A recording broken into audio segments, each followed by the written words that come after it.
નમસ્કાર વિદ્યાર્થી મિત્રો ઇલેક્ટ્રોનિક સ્પેક્ટ્રાના આ ચેપ્ટરની અંદર અત્યાર સુધીમાં આપણે વિવિધ ઇલેક્ટ્રોનીય સંક્રાંતિ માટેના પસંદગીના નિયમો એનો ડિટેલમાં અભ્યાસ કર્યો.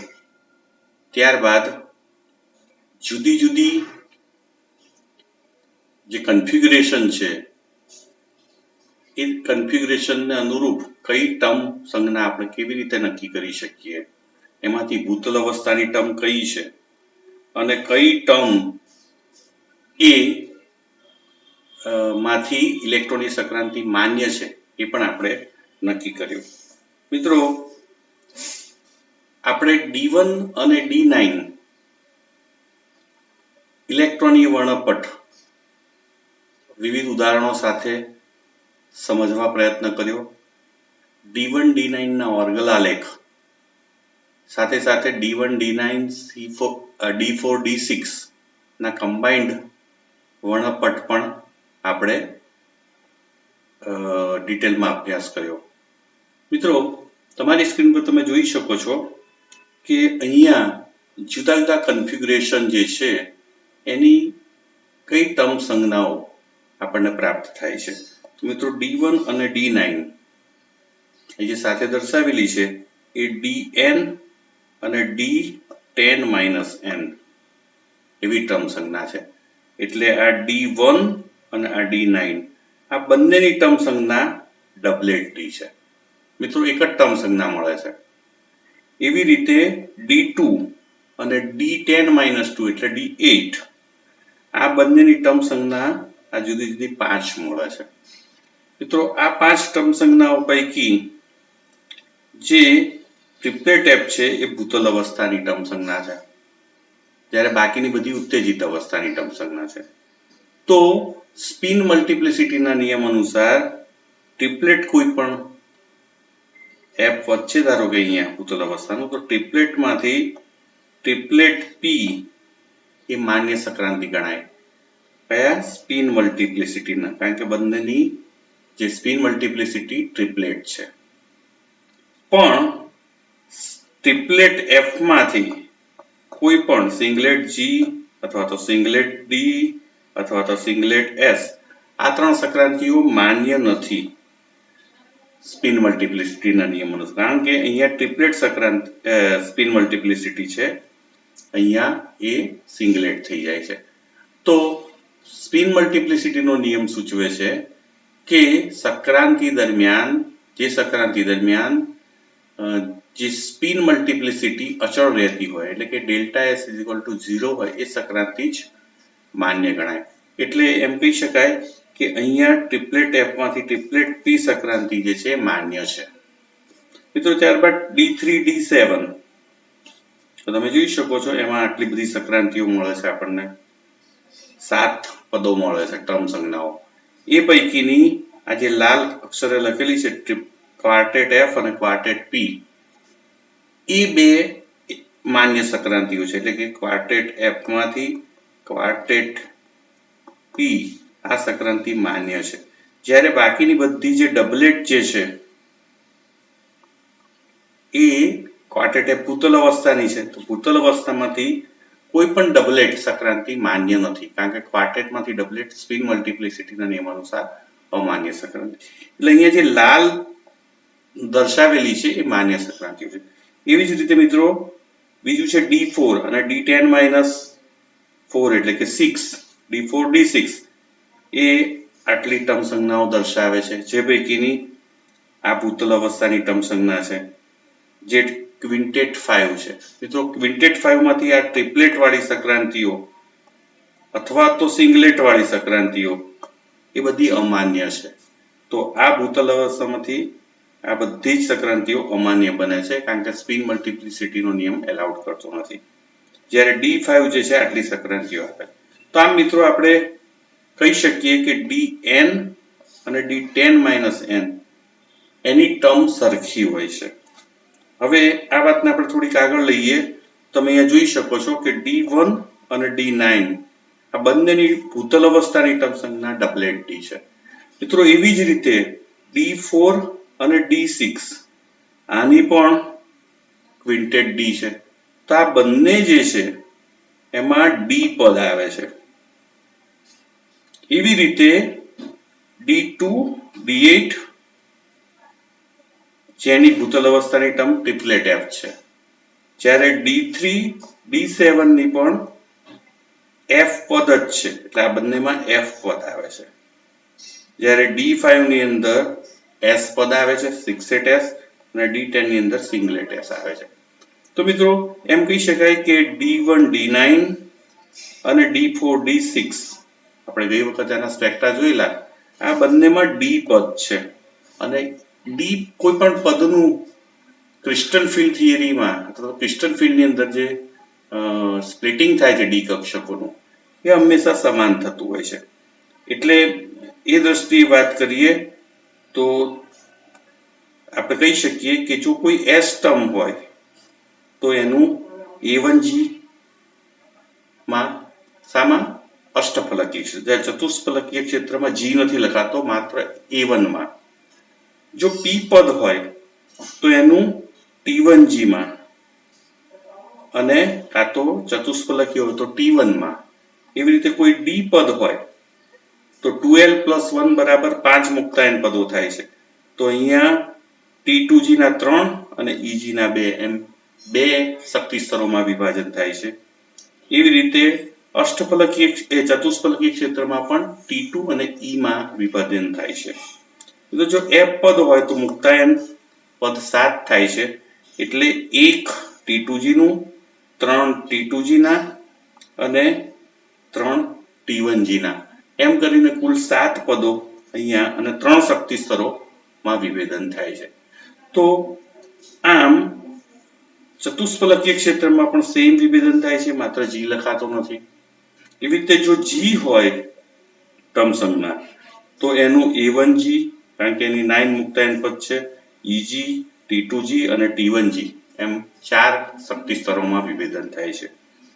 અષ્ટફલકીયને બદલે ચતુષ્ફલકીય ક્ષેત્ર હોય તો પણ 4 જ માં વિભેદન થાય છે.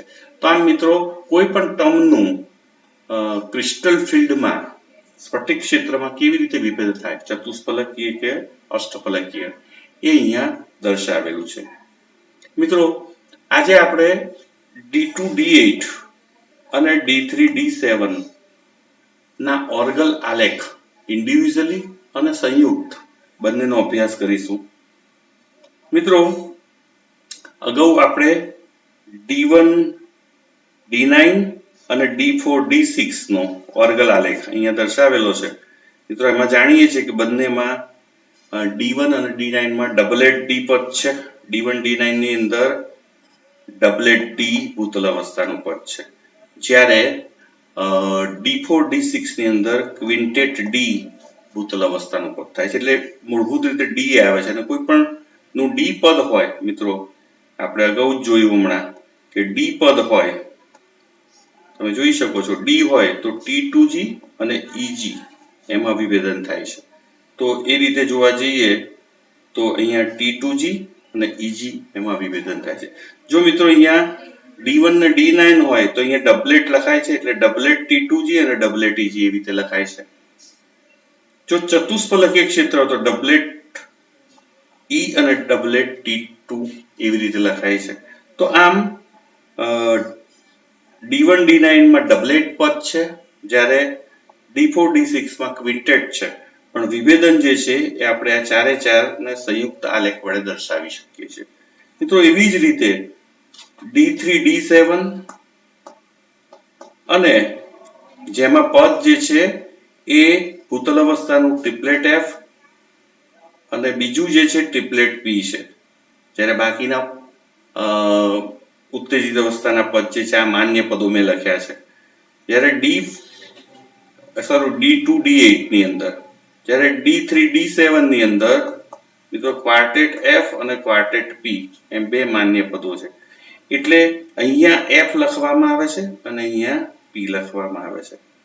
અને પછી F નું જે વિભેદન જે છે એ અગાઉ આપણે વાત કરેલી એ પ્રમાણે A2G, T2G અને T1G માં થાય છે, જ્યારે P નું વિભેદન જે છે એ T1G માં થાય છે. તો આ રીતે આપણને 4 શક્તિ સ્તરો પ્રાપ્ત થાય છે. તો આને એનો ઓર્ગલ આલેખ તરીકે ઓળખવામાં આવે છે. તો મિત્રો ઓર્ગલ આલેખને કેવી રીતે દોરાય એ બહુ મહત્વનું છે. જો ઓર્ગલ આલેખને તમે પ્રોપરલી દોરો તો તમારા બધા જ જે સંકીર્ણો જે છે એના ઇલેક્ટ્રોનિક સ્પેક્ટ્રાને તમે બહુ સહેલાઈથી સમજાવી શકો છો. મિત્રો આપણે અહીંયા પ્રયત્ન કરીએ છીએ. અહીંયા તમને આપેલો છે D2D8 અને D3D7 નો સંયુક્ત ઓર્ગલ આલેખ. તો એ અગાઉ પણ દર્શાવેલું છે. આ ટ્રિપ્લેટ પદ અહીંયા F પદ છે અને અહીંયા P પદ છે. F માંથી 3 A2G, T2G અને T1G એમ 3 આપણને શક્તિ સ્તરો મળે છે, જ્યારે P માંથી T1G મળે છે. તો આ મિત્રો D2 નું અષ્ટફલકીય ક્ષેત્ર હોય ત્યારે અહીંયા મેં જે રાઉન્ડ દર્શાવેલું છે પ્રમાણે જમણી તરફ જે દર્શાવેલું છે એ પ્રમાણે વિભેદન થાય છે. પણ જો D2 નું ચતુષ્ફલકીય હોય ત્યારે ડાબી તરફ મુજબ, એટલે કે અહીંયા F પદ જે છે એમાંથી A2,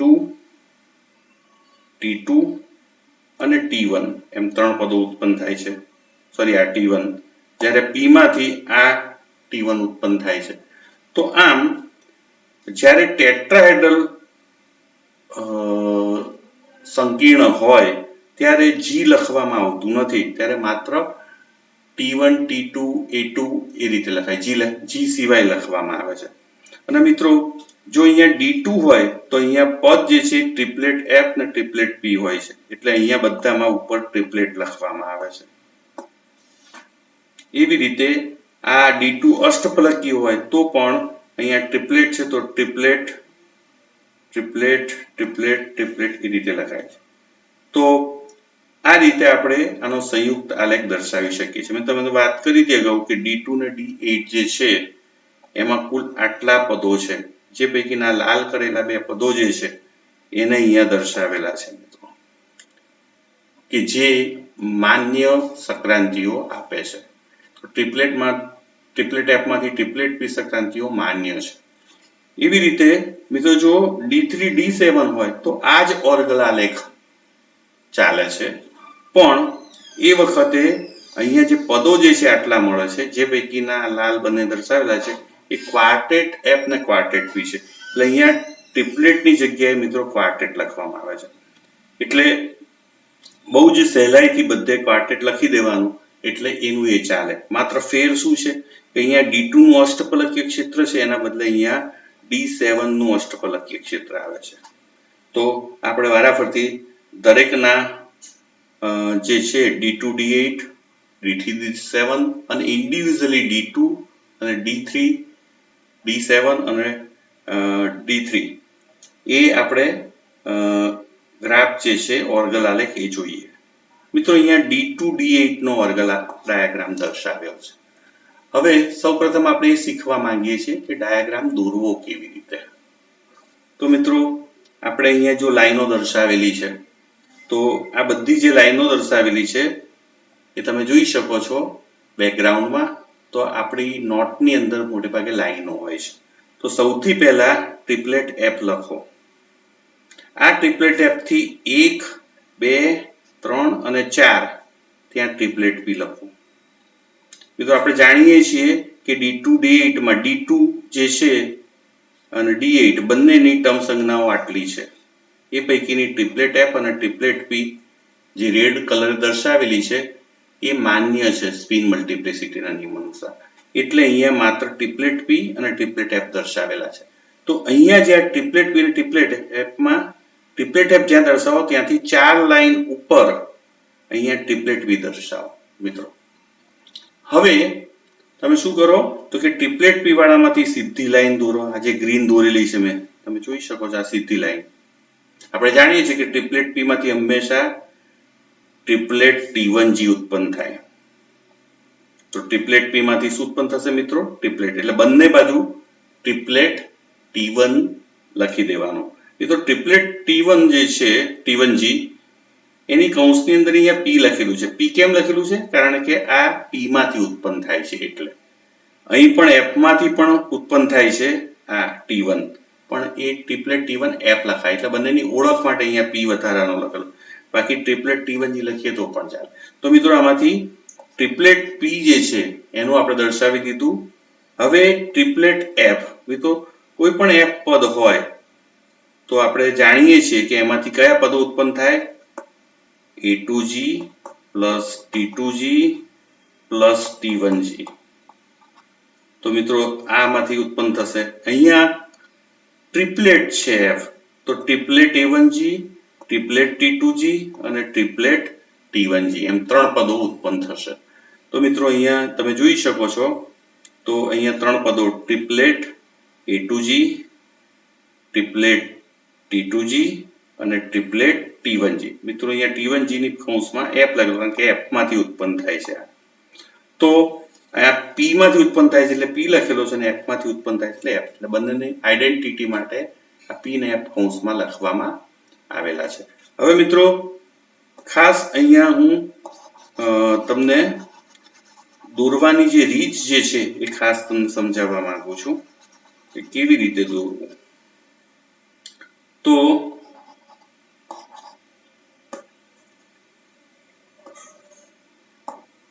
મિત્રો તમારે સૌપ્રથમ મેં તમને વાત કરી કે ટ્રિપલેટ F ત્યાંથી 4 લાઈન ઉપર ટ્રિપલેટ P લખો અને ત્યાં સીધી લાઈન દોરી આવી રીતે આ ગ્રીન જે લાઈન દર્શાવેલી છે ત્યાં ટ્રિપલેટ T1GP લખી દેવું. હવે જે આ F પદ છે એમાંથી આપણે જાણીએ છીએ triplet T2G, triplet A1G, triplet A2G અને ટ્રિપલેટ T1G એમ 3 પદો ઉત્પન્ન થાય છે. આ 3 પદો, તો એને કેવી રીતે દોરવા? તો મિત્રો આ જે ટ્રિપલેટ A2G જે છે એને બિલકુલ ચોથી લાઈનથી આ બેઝ લાઈનથી આ ચોથી લાઈન, તો ચોથી લાઈનથી આ દોરવી, F માંથી પસાર કરવી અને સામે પણ એટલી જ લાઈન, ચોથી લાઈન અહીંયા પૂરું થશે મિત્રો. તો અહીંયા તમે જોઈ શકો છો કે ચોથી લાઈન અહીંયા પૂરું થાય છે. હવે શું કરો? બીજી લાઈનથી મિત્રો આ T2G છે ત્યાં બીજી લાઈન, અહીંથી બીજી લાઈન લેવાની તમારે. તો બીજી લાઈનથી તમે દોરશો તો સામે દિશામાં પણ બીજી લાઈન જ અહીંયા અટકશે એટલે આ બીજી લાઈન. અને મિત્રો અહીંયા T1GF જે છે એ અહીંથી ત્રીજી લાઈન નીચે લેવાનો. તો નીચે લઈએ તો ત્યાંથી હું લાઈન દોરું તો સામેની દિશામાં પણ ત્રીજી લાઈન થશે. તો મિત્રો આ રીતનું દોરવાથી તમે જોઈ શકશો કે અહીંયા આ બંને ક્રોસ થાય છે જ્યારે અહીંયા બંને ક્રોસ થતા નથી. તો એ આ ગ્રાફમાં સૌથી અગત્યની બાબત છે. ફરીથી હું આ બાબતને વધુ સ્પેસિફાઈ કરવા માંગુ છું. તો તમે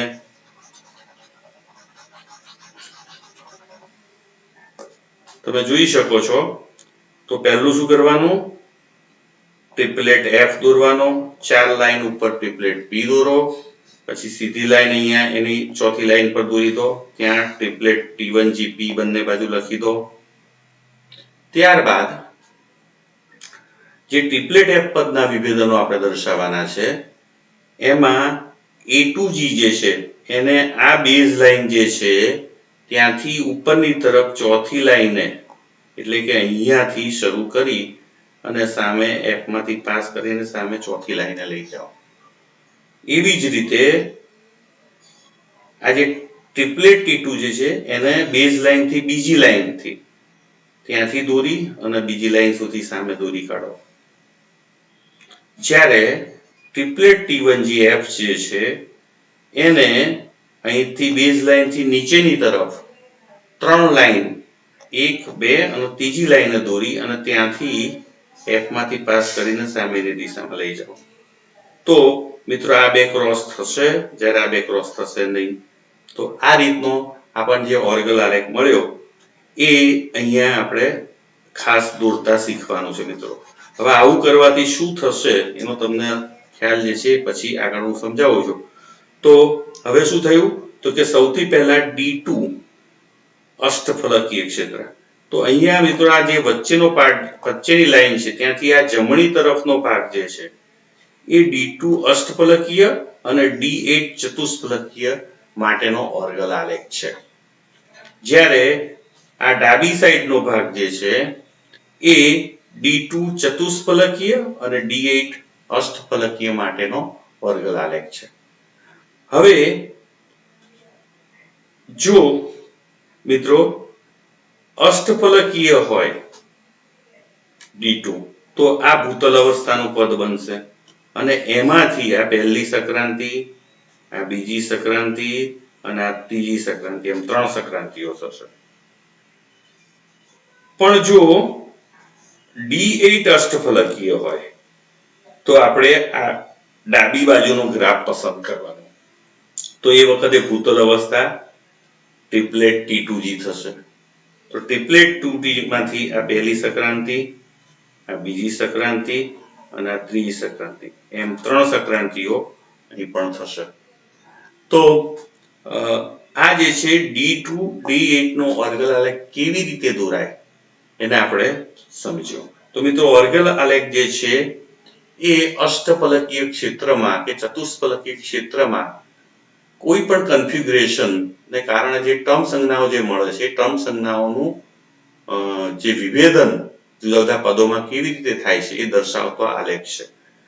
હવે મિત્રો અહીંયા સેમ એ જ આલેખ એ D3 D7 માટેનો છે. મિત્રો D3 D7 ની અંદર આ ટર્મ સંજ્ઞાઓ છે જેમાં ક્વાર્ટેટ F અને ક્વાર્ટેટ P એ માન્ય છે સ્પિન મલ્ટીપ્લિસિટીના.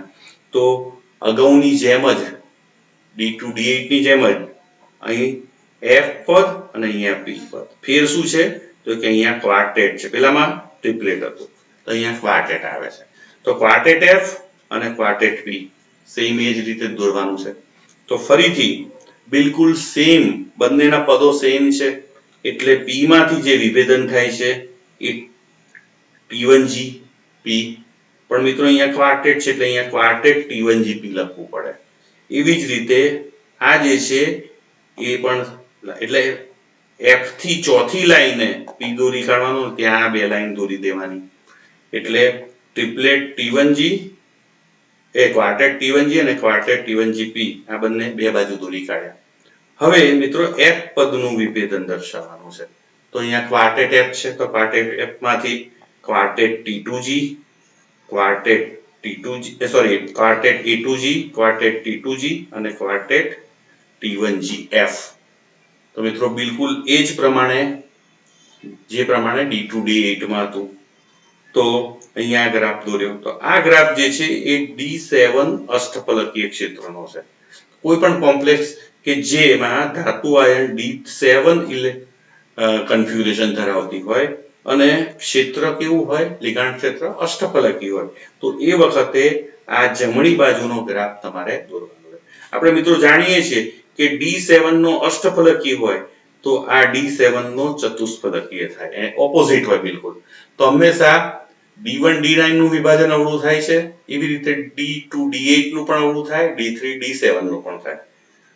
તો મિત્રો આ D7 નો અષ્ટફલકીય છે તો આ D3 નો ચતુષ્ફલકીય થાય, તો પછી આ D3 નો અષ્ટફલકીય થાય.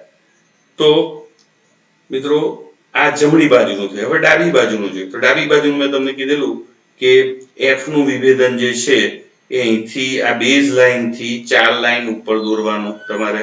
તો અહીંથી ચાલુ કરીને સામેની દિશામાં તમારે આ 4 લાઈન આવશે.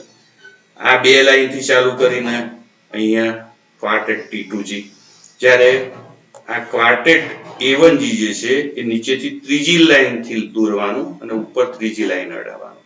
તો મિત્રો અહીં જે છે એ તમારું બે જે છે A2G ક્વાર્ટેટ અને T1GP એ એકબીજાને છેદશે, જ્યારે અહીંયા છેદશે નહીં. તો મિત્રો બિલકુલ D3 D7 નો ઓર્ગલ ડાયાગ્રામ જે છે એ બિલકુલ D2 D8 જેવો જ છે, માત્ર ફેર ટ્રિપલેટ F અને ક્વાર્ટેટ P ક્વિટેટ F અને ટ્રિપલેટ P ની જગ્યાએ અહીંયા ક્વાર્ટેટ F અને ક્વાર્ટેટ P છે. વિભેદન જે થાય છે એ ટર્મ સંજ્ઞા બિલકુલ સરખી છે. હવે મિત્રો આનો સંયુક્ત ઓર્ગન ડાયાગ્રામ અહીંયા આપણે સાથે દર્શાવ્યો. તો મેં તમને વાત કરેલી કે D2 નો અષ્ટફલકીય જમણી બાજુ છે, તો એ D7 નો પણ અષ્ટફલકીય થાય. એટલે અહીંયા D2 D7 નો અષ્ટફલકીય એ જમણી બાજુ હોય, તો D2 D7 નો ચતુષ્ફલકીય હંમેશા ડાબી બાજુએ હોય.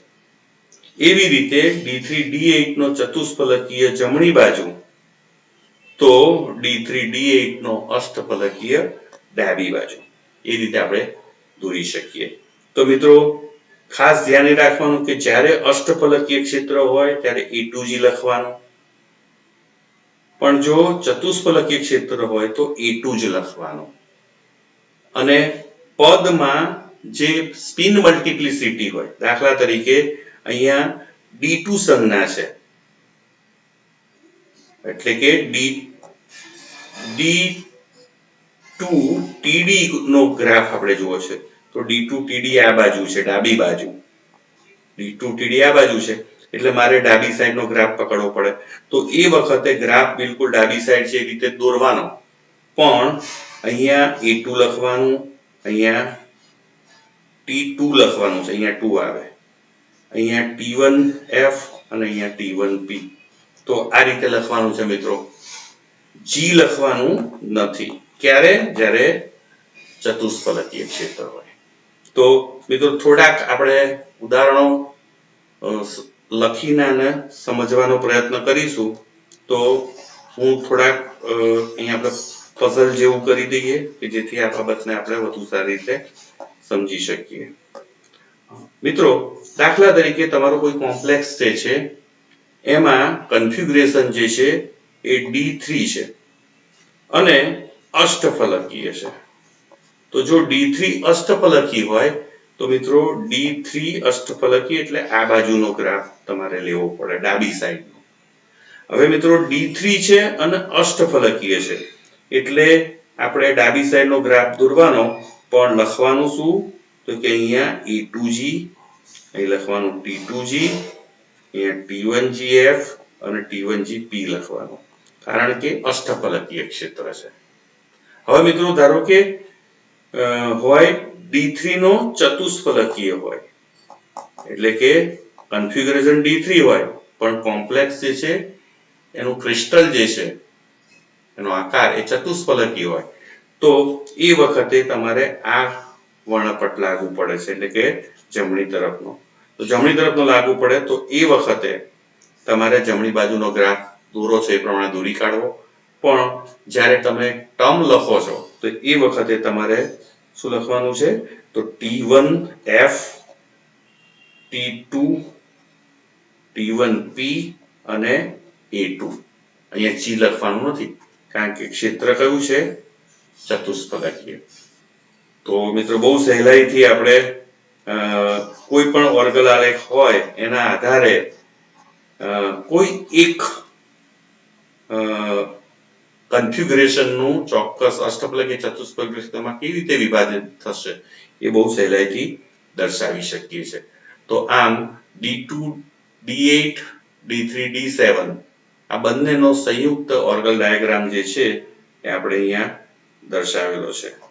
તો મિત્રો આ લેક્ચરની અંદર આપણે વિભેદન ટર્મ સંજ્ઞાઓનું કેવી રીતે થાય છે એ જોયું, અને સાથે સાથે D2 D8 D3 D7 આ બંનેના ઓર્ગલ ડાયાગ્રામ પણ જોયા, અને બંનેનો સંયુક્ત ઓર્ગલ ડાયાગ્રામ પણ આપણે જોયો.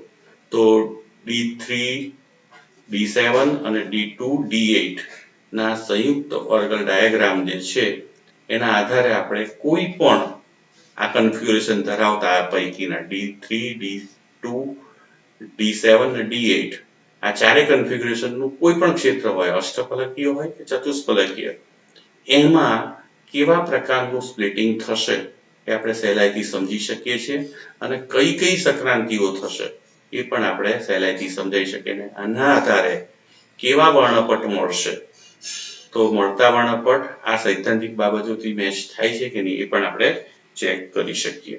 તો ફરીવાર આપણે મળીએ, ત્યાં સુધી રજા આપશો. નમસ્કાર.